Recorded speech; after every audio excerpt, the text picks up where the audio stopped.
eu sou Alexia Franco, sócia fundadora da Unique Group.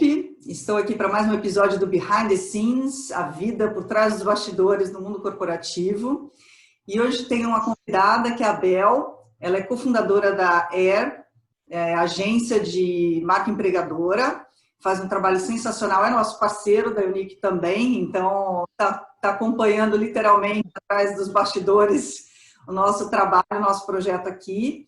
E a ideia seria ouvir um pouco como é que tem sido o seu caminhar de carreira, né? Eu sei que você fez uma transição interessante em termos de movimentação de agência, hoje, né, fundou a Air, e um pouco também do trabalho que vocês vêm desenvolvendo, né? Essa é a ideia da gente trocar um pouquinho hoje. Alexia, super obrigada pelo convite. Como você disse, eu acompanho mais o Behind the Scenes, os bastidores da Unique. É um prazer ser parceiro de vocês e agora estar aqui na frente das câmeras, especialmente em se tratando desse momento que você está entrevistando várias mulheres, muitas das quais eu admiro. Contando um pouquinho da minha trajetória, eu sou do interior, mas vim para São Paulo para fazer relações públicas. E comecei a minha carreira numa produtora de vídeo. Naquela época, começo dos anos 2000, eu queria muito trabalhar com TV, era a mídia que bombava.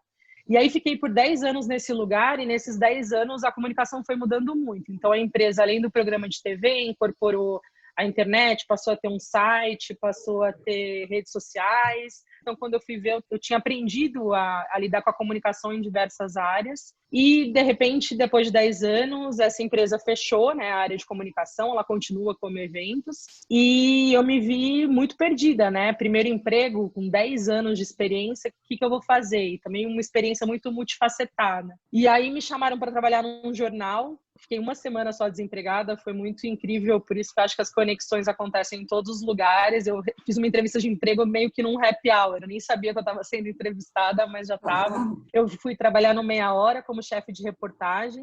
O Meia Hora veio para São Paulo, saiu do Rio de Janeiro e precisava formar um time. Eu fui uma das primeiras contratadas.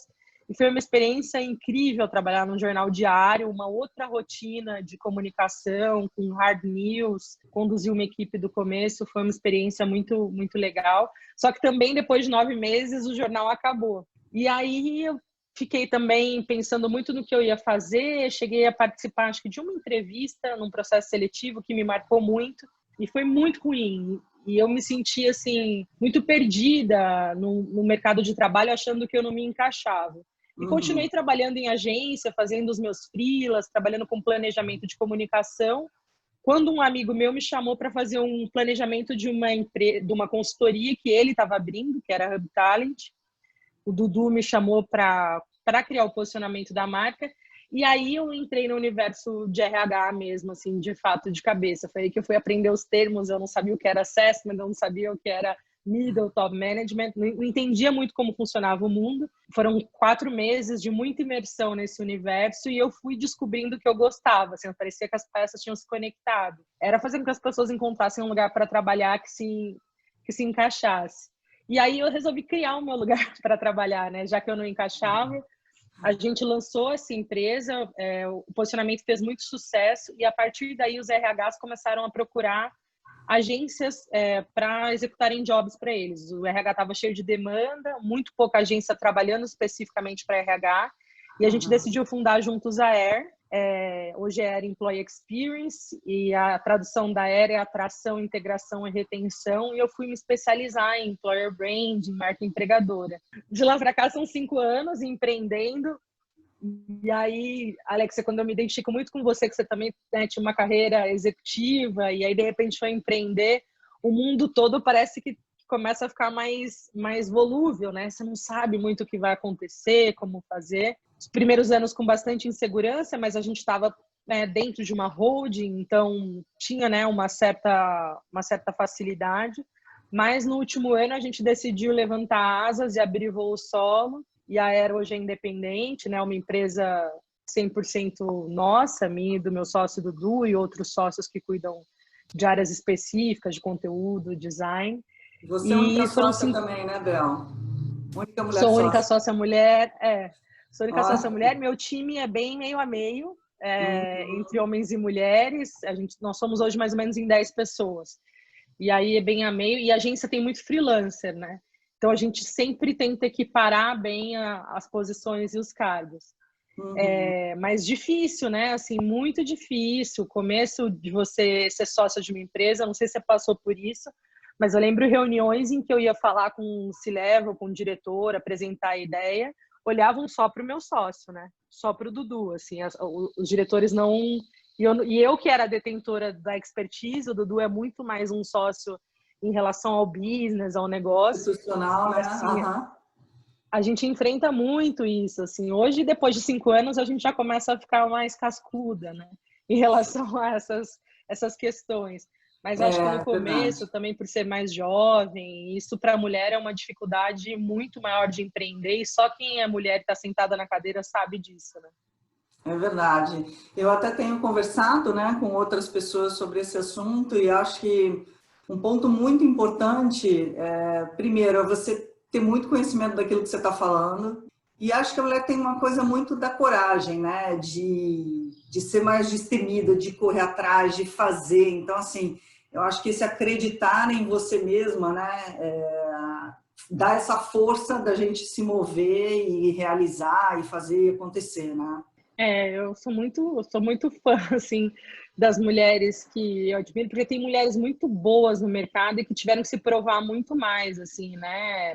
Fora todas as questões, né, que a mulher administra na sua vida pessoal. Então, você vê algumas executivas que chegaram lá, realmente é muito inspirador, assim. Eu sou muito fã. Quando a gente faz trabalho de marca empregadora, eu acho que você vivencia isso entrevistando executivas, e eu já me deparei com entrevistas assim, não são como as de recrutamento e seleção, mas em que elas contam a trajetória, que eu fico assim embasbacada, Impressionante. assim. Mas a gente Imagina. precisa mesmo mostrar muito conhecimento, muita firmeza na fala para conseguir chegar lá, Segura. assim. E me fala um pouco assim, como é que tem sido, né? Porque o trabalho de marca empregadora, vocês são expertos nessa área e a pandemia, eu imagino que deu um outro tom, né? Acho que desafiou ainda mais esse processo, né? O que antes era feito muito no presencial, através de ações, enfim, onde o executivo pode sentir, né? E opinar sobre o que a empresa vem fazendo, enfim, como ela trata, como é que ela conduz essa questão. E agora, como é que vai ser essa tendência, olhando que a gente, né, não tem uma realidade ainda de 100% dentro da empresa, né? Ainda tem muita gente que vai trabalhar mais isolado ou home office. Como é que você acha que vai ficar esse contexto de marca empregadora pós-pandemia? A gente, assim, eu posso dividir essa pergunta em duas respostas, assim, uma como empresa, como a gente lidou na pandemia, que foi, a gente, não sei se outras empresas do setor, mas 2020 para a gente era o grande ano da decolada, assim. A gente vinha Sim. numa crescente de demandas de marca empregadora muito grandes, assim. Então, se no primeiro ano a gente teve 5 clientes, depois 15, 20, a gente estava em franco crescimento. Então, a gente estava preparando o time para 2020 para um ano muito intenso. O primeiro reflexo que eu vi de mudança que impactaram as empresas, né, além de estacionarem as contratações e, portanto, as campanhas de atração de talentos, isso diminuiu. Os eventos que a gente fazia, ou as experiências relacionadas à liderança ou de engajamento de colaboradores, esses sim, de imediato pararam. Mas o movimento seguinte foi que a distância fez com que a gente tivesse que desenvolver outras maneiras da liderança se comunicar. Por outro lado, outra questão que também foi bastante impactada foi a questão das redes sociais. Então, a gente precisou criar mais materiais de comunicação para as pessoas se sentirem próximas. Então, no final das contas, para a marca empregadora, foi uma aceleração muito grande de comunicação. A gente acabou tendo que fazer projetos. Então, no começo, as verbas estancaram, depois elas deslocaram para outras áreas. E aí a gente acabou fazendo muito projeto sobre descobertas de propósito da marca empregadora, que é o EVP, que é o projeto bem grande de diagnóstico. Então, 2 empresas fizeram com a gente durante a pandemia, a gente teve que adaptar todo o diagnóstico.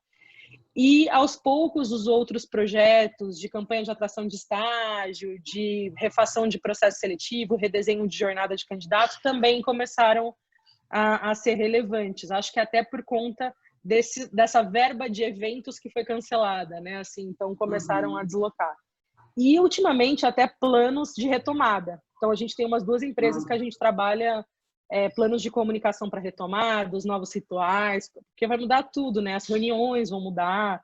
Tem uma empresa que a gente trabalha também que tinha um programa de especialização de liderança já toda feita pela FIA, que era presencial, e aí parou. Então, como é que a gente redesenha a jornada numa forma digital? Então, a gente passou a se dedicar a outros desafios que são tão interessantes quanto e que a gente achava que iam demorar para chegar, né? Teve essa acelerada. Acelerou tudo, né? Inclusive, a gente também observou muito impacto em relação à marca, né? Muitas empresas tiveram que se desfazer de funcionários, enfim, tiveram processos de demissão. Como é que vocês estão acompanhando isso também, né? Da reputação vinculada à marca? Como é que você consegue manter, né, essa marca forte, engajada, com todo esse contexto? Assim, a gente teve, e acompanhando até como leitor, e eu imagino que quem esteja assistindo aqui use muito o LinkedIn como ferramenta. Você vê a quantidade de posts que os colaboradores colocam na rede hoje é muito maior do que antes da pandemia, falando sobre tudo, desde que receberam uma cadeira do RH para o home office, até mesmo que foram desligados, até críticas em relação a esse desligamento ou elogios em como ele foi conduzido, né? Então, a gente viu alguns escândalos no começo, até empresas que não estavam seguindo as normas do Ministério da Saúde, né, que não dispensavam os funcionários. Isso foi um primeiro alvo de crítica. Depois, todo mundo conseguiu, de alguma forma, se adaptar à nova realidade. E aí, depois, foram as empresas que não conseguiram segurar a onda e as demissões. As mal conduzidas foram muito faladas. Então, a gente chegava a ter post de colaborador, assim, com 15 mil comentários e falando de uma empresa específica, e você vendo o CEO entrando no post para comentar, o RH tentando ajudar. Mas eu acho que até os CEOs aprenderam, assim. Tem outros casos, por exemplo, aqui no Brasil, eu posso citar a Max Milhas, que teve que fazer, né? Foi muito atingida, uma empresa, né, da área de turismo especialmente atingida, mas o Max, que é o CEO e fundador, conduziu isso de forma muito exemplar. Aí dá muito orgulho de você ver a marca empregadora. A carta que ele fez de despedida, todas as ações de contingenciamento do RH que eles criaram. Então, o próprio RH ajudou as pessoas a se recolocarem, criaram listas, fizeram questão de avaliar todas as pessoas e recomendar no LinkedIn. E aí eu acho que ele setou uma nova maneira de conduzir as coisas. E na sequência veio o Airbnb, você vê as marcas mais preocupadas com essa reputação. Tanto que as pessoas começaram a escrever, por exemplo, para a Max Milhas, do tipo, assim que voltar, eu quero trabalhar aí. Então, eu acho que foi o ano do RH agregar mais poder, claro, muito difícil, passando, né? Cada RH sabe o que passou, mas de uma responsabilidade com cada uma das pessoas também, que eu acho que vai ficar marcado para sempre. Não vai ser tão fácil voltar como era antes. Assim, acho que cada vez mais o RH vai ter esse papel. Sem dúvida. Excelente, Bel. Queria muito agradecer a tua participação no Behind the Scenes, desejar ainda mais sucesso para vocês e que a gente tenha aí um futuro bem próspero com esse novo normal. Obrigada, Alexa. O prazer é meu. Estou aqui à disposição quando precisar e estamos juntos. Tá bom. Obrigada. Tchau. Obrigada, amor.